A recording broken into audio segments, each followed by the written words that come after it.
안녕하세요. 부동산 조합투자 소유가 벌써 10번째 공모를 앞두고 있습니다. 무려 2번이나 조기 완판된 건물이죠. 신도림에 위치한 섹션 오피스 핀포인트 타워 3호 공모가 곧 시작되는데요. 오늘은 신도림과 핀포인트 타워가 지닌 투자 포인트를 낱낱이 파헤쳐보기 위해 국내 대표 부동산 자산 운용사의 이지스 자산운용 윤주영 부장님을 모셨습니다. 반갑습니다. 안녕하세요. 이지스 자산운용에서 오피스 개발과 투자 업무를 담당하고 있는 윤주형이라고 합니다. 반갑습니다. 반갑습니다. 네. 신도림 핀포인트 타워가 연이은 공모 조기 완판을 기록했는데요. 조기 완판을 기록한 신도림 핀포인트 타워의 투자 가치가 무엇인지 전문가와 함께 확인해 보도록 하겠습니다. 우선 오피스 수요 측면인데요. 한국은 엔데믹 전환 이후에 전 세계 주요 지역 중에서 가장 높은 수준의 오피스 복귀율을 보이고 있습니다. 상대적으로 국내 오피스 이용률이 이렇게 높게 나오는 이유가 무엇일까요? 아무래도 여러 요인이 있겠지만 먼저 대면 업무를 선호하는 국내 기업 문화가 있겠고요. 그리고 1인당 평균 오피스 점유 면적의 확대, 견고한 고용 지표, 그리고 높은 수도권 밀집도와 같은 우수한 대중교통 인프라 같은 것들이 주요 요인이라고 생각을 합니다. 결과적으로 이러한 요인들은 오피스 이용 수요의 증가로 이어지고 있는 상황이고요. 실제로 서울 오피스 공실률이 역대 최저치를 기록했다고 들었는데요. 이 수준이 어느 정도인가요? 2023년 4분기 기준으로 서울 오피스 공실률은 2.7%를 기록했습니다. 이러한 수치는 이론적으로 가능한 최저 공실률인 자연 공실률을 보통 저희가 5%라고 하는데, 이것보다 낮은 수준으로 아마 글로벌 금융위기 이후로 가장 낮은 수준으로 알고 있습니다. 한마디로 사무실을 구하려는 수요가 너무나도 많아서 너무나도 빈방이 나는 대로 먼저 들어가겠다고 손을 드는 상황이라고 볼 수 있겠는데요. 핀포인트 타워가 속하는 중형 오피스 빌딩의 공실률도 비슷한 양상을 띠고 있습니다. 시청, 광화문 등으로 대표되는 CBD 지역은 3.7%, 강남 지역인 GBD는 2%, 여의도인 YBD 지역은 1.8%, 서울 기타 권역은 3.4%로 서울 전체 공실률과 유사한 수준을 보이고 있습니다. 초대형 및 대형 규모의 빌딩뿐만 아니라 중대형 오피스 또한 이용 수요가 물리면서 이런 꾸준히 공실이 해소되는 모습을 보여주고 있습니다. 오피스 이용 수요가 이렇게 증가하고 있으면 자연스럽게 공급도 같이 증가하지 않을까 하는 생각이 드는데요. 실제로 국내 오피스 시장의 공급 현황은 지금 어떤가요? 서울 주요 권역의 신규 오피스 공급 규모는 오히려 감소하고 있는 추세로 볼 수 있습니다. 지난 10년간 서울의 초대형 오피스는 연평균 6.9만 평씩 늘어난 것에 비해서 2023년부터 26년까지 예정되어 있는 신규 오피스 공급은 지난 10년간 연평균 공급량의 절반인 57% 수준인 한 3.9만 평 정도에 그치고 있습니다. 또한 최근에 원자재 및 공사비 상승으로 인해서 현재 진행 중인 신축 개발 사업의 준공 시점 역시 지연이 되는 사업들이 많으면서 이렇게 늘어나는 수요 대비해서 오피스의 공급 부족 현상은 앞으로도 당분간은 이어질 것으로 전망되고 있습니다. 이렇게 임대 가능한 오피스 공간은 제한되고 공실 부담이 사라지게 되면 결국 서울 주요 권역의 오피스는 임대인 우위 시장이라고 볼 수도 있겠네요. 네, 맞습니다. 결국에는 이게 임차인이 내야 되는 실질 임대료가 상승하고 있는 추세다라고도 볼 수 있는 거겠죠. 네. 임대료 상승세라고 말씀 주셨는데, 그러면 오피스를 투자하는 상품 측면에서는 청신호라고 볼 수 있겠네요. 네, 오피스 투자 관점으로 좀 말씀드린다면은, 최근에 글로벌 오피스에 대한 투자 시장과 서울의 오피스 투자 시장은 다소 반대되는 흐름을 보이고 있습니다. 아시다시피 미국이나 유럽 같은 해외 오피스 시장은 그 코로나로 인한 재택구매 확산으로 인해서 오피스 수요가 많이 줄어들어서 현재 상당한 침체기를 겪고 있는 게 사실인데요.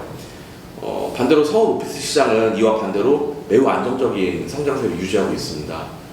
그렇다면 이러한 서울의 임대료 상승세가 앞으로 얼마나 지속될 수 있느냐를 생각해 봐야 되는데, 저는 이러한 현상이 당분간은 쭉 유지될 것이라고 생각을 하고 있습니다. 보통 제가 알기로는 국내 상업용 부동산 시장도 미국이나 유럽 같은 선진국 부동산 시장을 좀 따라가는 걸로 알고 있는데 지금 말씀 주신 걸로는 다른 양상이 펼쳐지고 있는 거거든요. 이렇게 시장이 조금 분리되게 된 별도의 이유가 있을까요? 대한민국에서 일하는 사람들의 생활 환경을 조금만 생각해 본다면 아마 쉽게 답이 나올 것 같습니다. 먼저 재택근무의 환경 차이를 생각해 볼 수 있는데요. 아무래도 미국은 서재가 있는 큰 집에서 살고 있기 때문에 예를 들어서 집에서 일을 하더라도 업무 효율이 크게 떨어지지는 않는 상황이에요. 반면에 우리나라는 상대적으로 땅이 좁기 때문에 대부분의 사람들이 아파트 그리고 국민 평형대라고 할 수 있는 30평대에 방 3개짜리 집에서 살고 있습니다.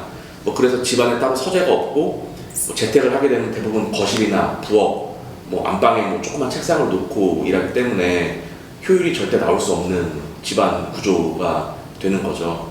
그리고 두 번째 요인으로는 우리나라는 외국에 비해서 대중교통이 너무나도 잘 되어 있어서 서울이나 경기도 어느 곳에서 살건 간에 지하철로 1시간이면은 근무지로 쉽게 출근이 가능합니다. 그렇기 때문에 생각해보면 집에서 불편하게 일할 바에는 차라리 다들 출근해서 일하는 걸 선호하는 거고요. 이 밖에도 우리나라는 모여서 회의하는 것을 선호하는 근무 환경이 있고 또 고용이 매우 안정적이라서 한번 고용한 사람들을 잘 해고하지 않기 때문에 금융위기나 코로나나 각종 위기 때에도 오피스 수요는 해외 대비해서 견고하게 유지되는 현상이 있지 않습니까? 이런 것들이 아마 서울 오피스 시장의 안정성을 입증하는 요인이 되지 않을까라고 생각합니다. 국내 오피스 빌딩의 최근 이용 수요의 트렌드라고 하면 어떤 게 있을까요? 임차인들의 트렌드를 살펴보면 예전에는 사무실을 구할 때 3대 권역 위주로만 선호하는 모습을 보였다면은 최근에는 3대 권역에 공실이 많이 없다 보니까 서브 권역이라고 하더라도 건물 컨디션이 좋고 교통 인프라가 좋다면은 이전을 검토하는 사례가 예전보다는 많아졌다고 볼 수 있습니다. 3대 권역은 공급이 수요를 따라가지 못하다 보니까 임대료는 많이 오르고 그에 비해서 공급 물건은 많이 노후화가 되어 있는 게 사실이거든요. 반면에 서브 권역은 신규 오피스를 개발할 수 있는 부지도 많고 가격도 상대적으로 합리적인 수준인 상황이고요. 그러면 높은 이용 수요를 서브 권역, 기타 권역이 좀 받을 수도 있는 거겠네요. 네, 맞습니다. 임차인 입장에서는 높은 임대료를 지불하면서 3대 권역에 노후화된 건물에 있는 것보다는 차라리 합리적인 임대료를 내면서 새로운 권역의 신축 오피스를 더 선호하게 되는 것 같습니다. 그러한 예로 최근에 잠실이랑 성수가 GBD의 수요를 받아주면서 최근에 이 오피스 신흥 권역으로 각광을 받고 있는 것 같고요. 신도림도 서울의 서부 권역인 YBD 그리고 송도의 수요를 받아줄 수 있는 신흥 권역으로 성장이 기대가 되는 것 같습니다.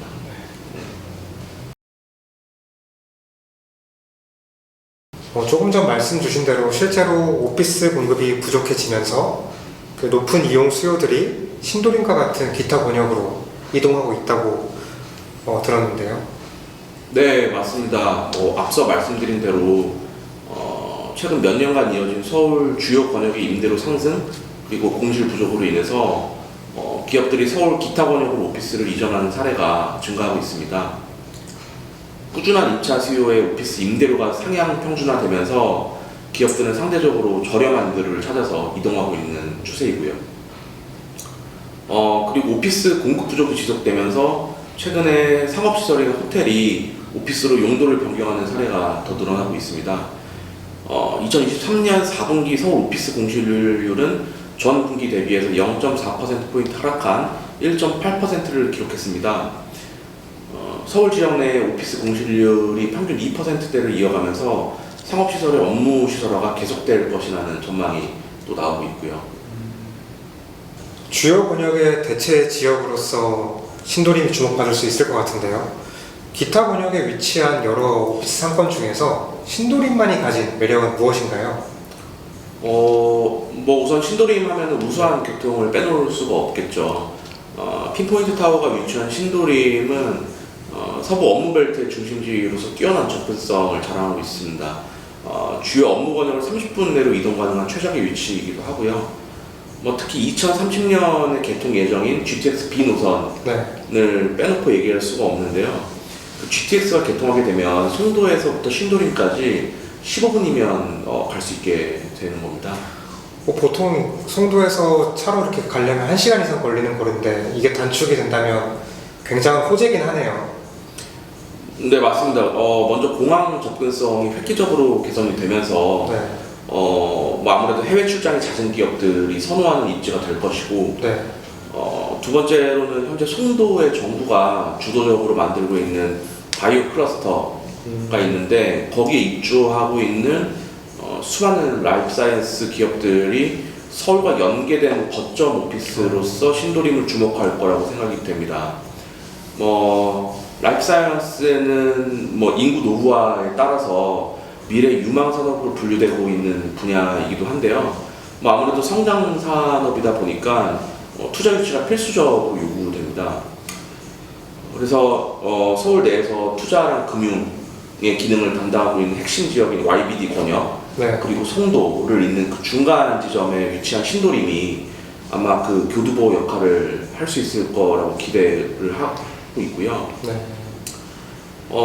참고로 GTX ABC 라인을 통틀어서 이 GTX 노선과 지하철 2호선이 교차가 되는 곳은 서울에 몇 군데인지 아시나요?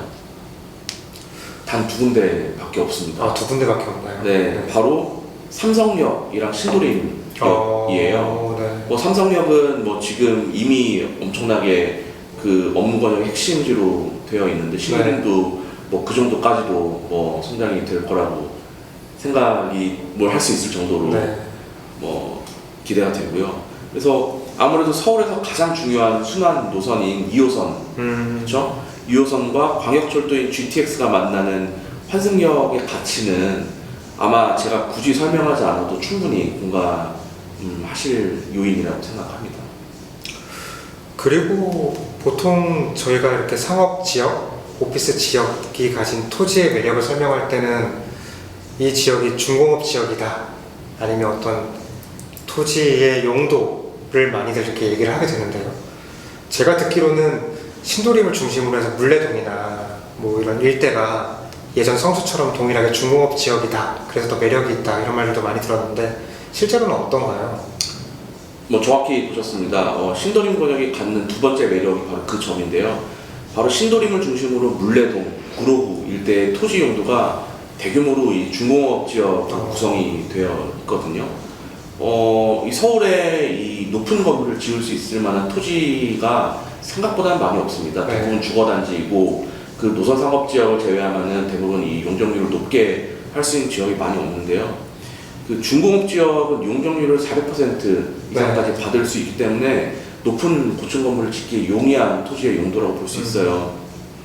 이 말은 곧 오피스로 잠재 개발할 만한 가치가 있는 땅이라고 대변할 수가 있는 거고요. 지도를 펼쳐놓고 보시면 아시겠지만 서울 내에서 중공업 지역으로 지정된 곳은 크게 2군데밖에 없습니다. 네. 먼저 서울 동쪽의 성수동이 그렇고요. 그 다음은 서울 서쪽의 물레, 구로 지역입니다. 아시다시피 성수동은 최근에 중공업 단지에서 오피스 단지가 많이 들어서면서 서울의 신흥 업무 권역으로 이미 부상을 했다고 완전히 바뀌었더라고요. 천지개벽을 했죠. 네. 그리고 아마 그 다음은 서울에서 신흥 업무 권역이 개발이 된다면은 이 중공업 단지, 두 번째 중공업 단지인 신도림을 중심으로 한 물레동 그리고 구로 단지 쪽이 그렇게 되지 않을까라고 생각합니다. 네. 오피스 입지로서 신도림이 참 매력적이다라는 생각이 이제 계속해서 강하게 드는데요. 핀포인트 타워를 비롯해서 신도림에 위치한 이제 오피스, 여기를 이용하고 있는 수요층만의 좀 특징이 좀 있을까요? 수도권이랑 인접한 신도림은 서울이랑 경기도의 유동인구를 흡수하는 교통의 중심지이고요. 네. 주요 업무단지 강남이나 여의도, 시청, 광화문 이런 데서 30분 내외로 도착을 할 수가 있기 때문에 뛰어난 접근성을 자랑하고 있습니다. 편리한 교통은 아무래도 오피스를 선택하는 데 있어서는 가장 중요한 요소라고 생각을 하고요. 네. 현재 신도림 권역에서 오피스를 찾는 임차인의 업종은 현재는 콜센터랑 보험업의 비중이 높습니다. 네. 그리고 앞서 말씀드린 대로 향후에 GTX B 노선이 개통이 되면은 공항 접근성을 중요하게 생각하는 글로벌 기업이나 송도와의 접근성을 또 중요하게 생각하는 바이오나 라이프 사이언스 기업들이 많이 들어설 것으로 예상이 되고요. 그럼 향후의 신도림 오피스 권역의 전망은 어떻게 보시나요?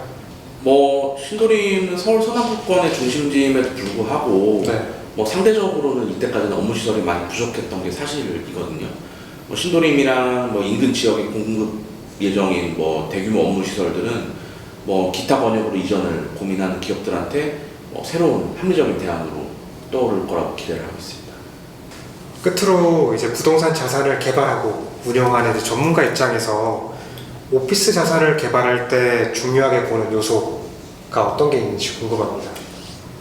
오피스도 어떻게 보면 제품이거든요. 소비재 같은 원가를 투입해서 무언가를 만드는 거라고 생각을 해보면은 소비자가 무엇을 원하는지를 고민하고 생각해 봐야 되는 게 당연한 거일 텐데요. 이거를 오피스로 딱 치환을 해보면은 이 오피스의 소비자는 기업의 근무자들입니다. 그리고 기업이 되겠고요.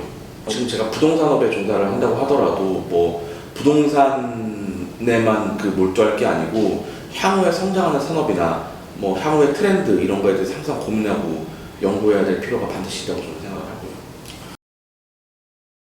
서울 기타 권역 오피스의 평균 임대료는 전분기 대비 소폭 상승해 NOC는 약 18만 원, 그리고 명목 임대료는 평균 약 6만 4천 원으로 2018년 이후 지속적으로 증가 추세에 있습니다.